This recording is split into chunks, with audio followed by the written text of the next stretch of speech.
Hi, everyone. So today we're moving on to lesson 16.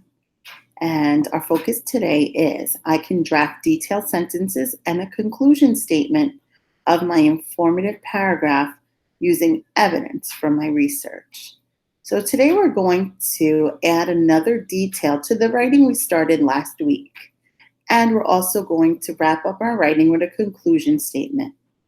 So whether you are writing about the bird's beaks and how they help them survive, or birds' feathers and how they help them survive, you're going to finish up your writing today.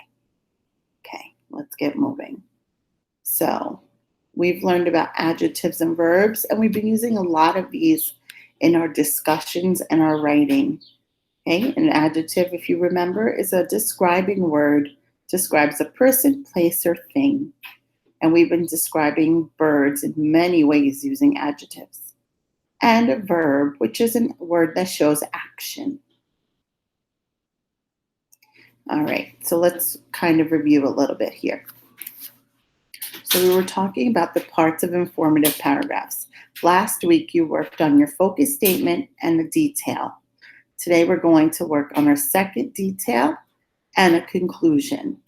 So you will continue with your writing today on whichever topic you were focused on, whether it be beaks or feathers. I'm going to work on the bird's beaks today because that's what I've been working on. So I'm going to add another detail and a conclusion. When we meet up in live, or if you meet with your teacher, you're going to talk about feathers, so that can help you a little bit more. All right, so I'm going to look at two kinds of birds that I've been kind of playing around with. So this is a pelican. A pelican fishing is one of nature's most thrilling spectacles. When a pelican spots a fish, the bird folds its wings and dives straight down at speeds of up to 40 miles per hour.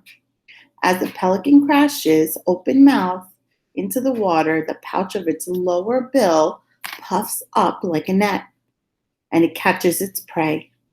After the water drains from the pouch, the pelican swallows its meal, but only if a sneaky seagull doesn't snatch it first.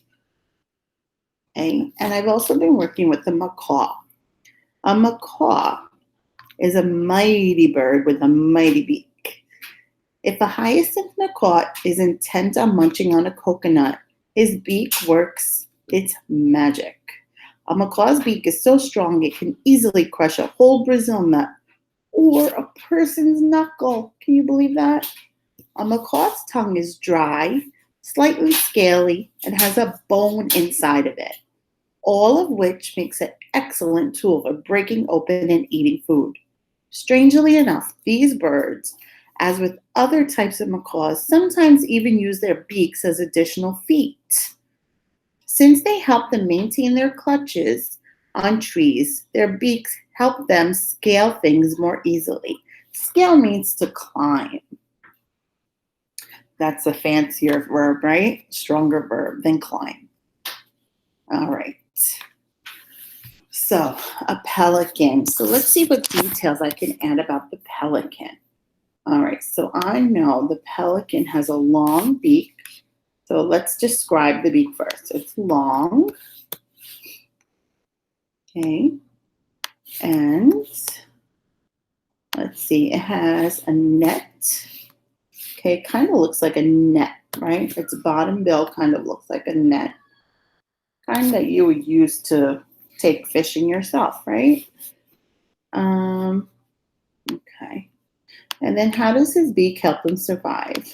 Well, it can open its bill.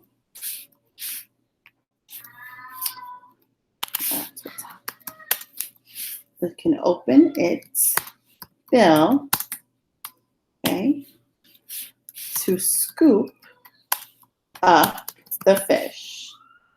Good. Okay. So I'm going to move this guy up here. So it can open its bill to scoop up its fish, right? And then it can drain its water, and then it can swallow his fish. All right. And now the macaw, okay, his beak is sharp, Okay. It has a sharp, okay, end. Sorry, guys. Okay, it has a sharp end, right? It's pointy. And God, let's see if I miss anything else. Okay, can help it munch and crush. All right, so it can help it crush nuts, right? It can crush nuts. And it can also help him climb. Isn't that pretty interesting? And it can help him climb or hold things. Right? Kind of like an extra foot, like we read about, right? It acts as a second foot sometimes. All right, so these are a couple of details that I can use in my writing when I'm writing about the beak of the bird. All right, so now a conclusion. So because I've been writing about birds' beaks and how they help them survive, I need to write a conclusion, wrapping up my writing and restating my focus statement. Okay, so on this page, I'm going to write a conclusion. And it doesn't have to be very long. One sentence is actually pretty good, or two, right, to wrap up our writing. All right, so let's see. Birds, move up here. Okay, birds' beaks help them survive in many ways. Okay. Birds' beaks are diverse. Sorry. Okay.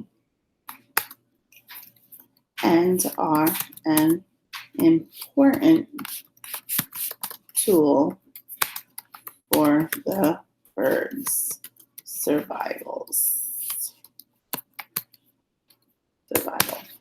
All right, let's see how that sounds, if I like it. Okay, birds' beaks help them survive in many ways. Birds' beaks are diverse and are an important tool for the bird's survival. Okay, I think that's a pretty good conclusion and ending my writing. When you guys meet with your teachers today, or if you meet with me, okay, you guys are going to read a little bit about birds' feathers, and then you're going to work on an organizer together, okay, and then writing a conclusion about birds' feathers. All right, so I know you guys are doing a great job. I've been looking at your work, so keep up the good work, and I'll see you guys in a little bit. Bye.